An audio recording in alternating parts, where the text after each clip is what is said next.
Hello, good evening to all of you. आज हम लोग जो अपनी सेकेंड यूनिट ख़त्म कर रहे थे उसी का एक न्यू पोर्शन है, पोटेंशियोमीटर।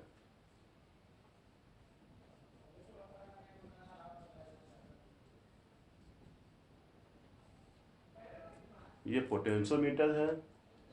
इसके बेसिस पे हम लोग किसी भी एक प्राइमरी सेल का ईएमएफ कैलकुलेट कर सकते हैं, टू प्राइमरी सेल का ईएमएफ कंपेयर कर सकते हैं, और इसी के बेसिस पे हम लोग किसी भी प्राइमरी सेल का इंटरनल रेजिस्टेंस भी कैलकुलेट कर सकते हैं।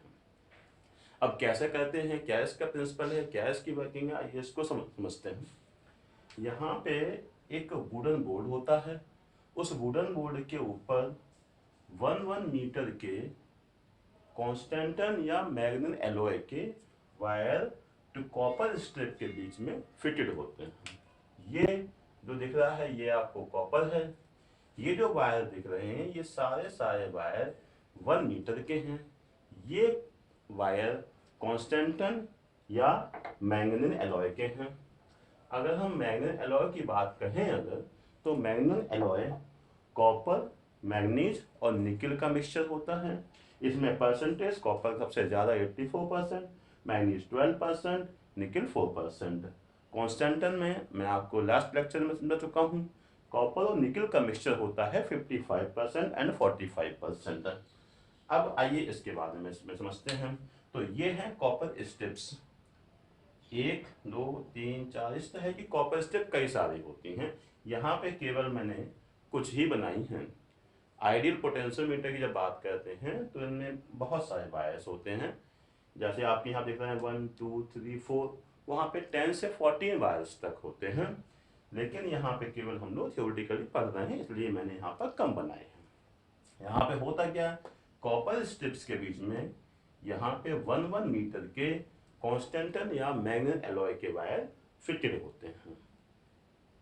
और ये पूरा पूरा फिनोमेना लकड़ी के बोर्ड पर, वुडन बोर्ड पर फिट होता है। और इन वायर के पैरेलल में एक मीटर स्क्रिप्ट प्रोवाइड होता है, जिसके बेसिस पे हम लोग रीडिंग कैलकुलेट करते हैं। यहाँ से 0, यहाँ से 100 सेंटीमीटर घूम के आइए, 200 सेंटीमीटर, फिर यहाँ से 300, इस तरह से 400, और ये सीक्वेंस कंटिन्यूसली इंक्रीज करता है 10 to 14 वायर के लिए। अब इसका प्रिंसिपल क्या है, पोटेंशियोमीटर का प्रिंसिपल ये है कि when a constant current flows through a wire of uniform cross section, then potential difference, potential drop across any portion of the wire is directly proportional to length of the portion। फिर समझिए, potentiometer के principal में यह कहा जाता है कि अगर किसी वायर, कैसा वायर होना चाहिए, उसका area of cross section constant होना चाहिए, और उसमें अगर कोई कांस्टेंट करंट फ्लो हो रही है, देखिए तो यहाँ पर दो चीजें कांस्टेंट हुई हैं। कौन कौन सी, एक तो पहले करंट हो गया है कांस्टेंट, और आपका area of cross section constant हुआ है। तो यहाँ से हम लोग कहते हैं when a constant current flows through a wire of uniform cross section, then potential difference across any portion of the wire is directly proportional to length। ये पोटेंशियोमीटर का प्रिंसिपल है। यहाँ पे ये अमीटर लगा हुआ है, ये वोल्टमीटर लगा हुआ है, और यहाँ पे एक बैटरी लगी हुई है जिसका ईएमएफ ई है। जैसे ही हम यहाँ से की प्लग लगाते हैं, फिर यहाँ से हम जब जॉकी स्टार्ट करते हैं, जॉकी को पूरे वायर में यहाँ से यहाँ कहीं पर भी आप रख दीजिए, तो यहाँ पे मान लो यहाँ पे रखा, तो यहाँ वोल्टमीटर जो रीडिंग शो कर देगा, ये रीडिंग कंटिन्यूसली बढ़ेगी। जब ये लेंथ यहाँ पर, अगर जॉकी यहाँ होगी, इसकी रीडिंग कम होगी, इसको आगे बढ़ाएंगे, रीडिंग बढ़ेगी, और बढ़ाएंगे और बढ़ेगी। ऐसे ही जैसे जैसे हम इसको आगे बढ़ाते जाएंगे, वैसे वैसे हमें वोल्टेज की रीडिंग, वोल्टमीटर रीडिंग यहाँ पर बढ़ती हुई दिखेगी। इसका मतलब क्या हुआ कि इसकी रीडिंग इस लेंथ पर डिपेंड, अगर ये यहाँ पर होती तो इसकी रीडिंग कम होती, यहाँ पर है ज्यादा होती, यहाँ पर है और ज्यादा होती, यहाँ पर है उससे भी ज्यादा, यहाँ पर और ज्यादा, यहाँ पर और, यहाँ पर और।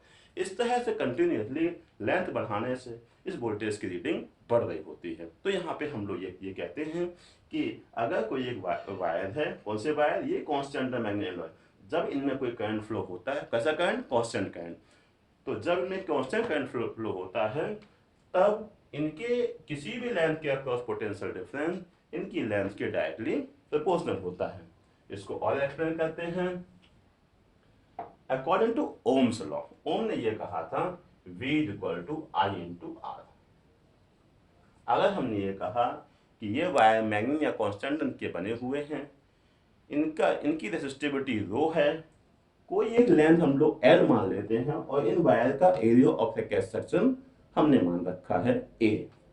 Put R = ρL/A, where rho is the resistivity of the constant wire or Mangan wire and length of the portion and A the constant area of cross section। तो V = I ρL/A। ठीक है, तो V हो गया I ρ/A × L।